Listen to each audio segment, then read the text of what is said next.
সেদিন আমি শুধু সাধারণ ম্যাচ খেলছিলাম। সত্যি বলতে অনেক বিরক্ত লাগছিল। একই ফাইট, একই জয়, সব কিছু যেন বারবার রিপিট হচ্ছিল।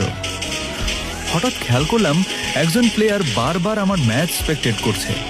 ম্যাচ শেষ হওয়ার পর আমি তাকে মেসেজ দিলাম, তুমি কে, বারবার আমার গেম প্লে কেন দেখো? কিছুক্ষণ পরে রিপ্লাই এলো, ভাই আমার বয়স 10 বছর, আমি আপনার গেম প্লে খুব পছন্দ করি, তাই সব সময় দেখি, আপনার সাথে একদিন খেলতে চাই। কথাটা শুনে একটু অবাকও হলাম, আবার ভালোও লাগলো।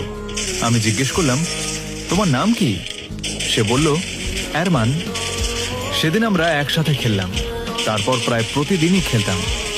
সে আর আমার কাছে কোনো র্যান্ডম প্লেয়ার ছিল না।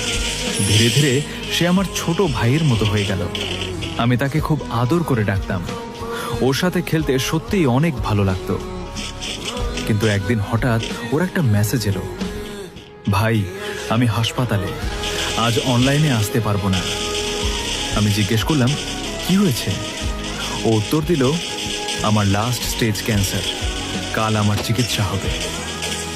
মুহূর্তের জন্য আমি কি বলবো বুঝতে পারিনি, শুধু লিখেছিলাম, সব ঠিক হয়ে যাবে, কোনো টেনশন নিও না, আমি অপেক্ষা করব।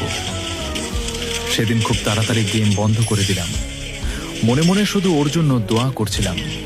একদিন গেল, 2 দিন, 3 দিন, 1 সপ্তাহ। প্রতিদিন গেম ওপেন করতাম, লবিতে তাকিয়ে থাকতাম। মনে হতো এই বুঝি আরমান অনলাইনে আসবে, কিন্তু সে আর এলো না। প্রায় 10 দিন পরে হঠাৎ একটি ফ্রেন্ড রিকোয়েস্ট এলো। আমি খুব খুশি হয়ে সঙ্গে সঙ্গে অ্যাকসেপ্ট করলাম। বললাম, কোথায় ছিলে ছোট্ট? কিন্তু এবার ওপাশে আর আরমানের কণ্ঠ ছিল না। ধীরে ধীরে একটি মেয়ের কণ্ঠ ভেসে এলো। আমি আরমানের আপু বলছি,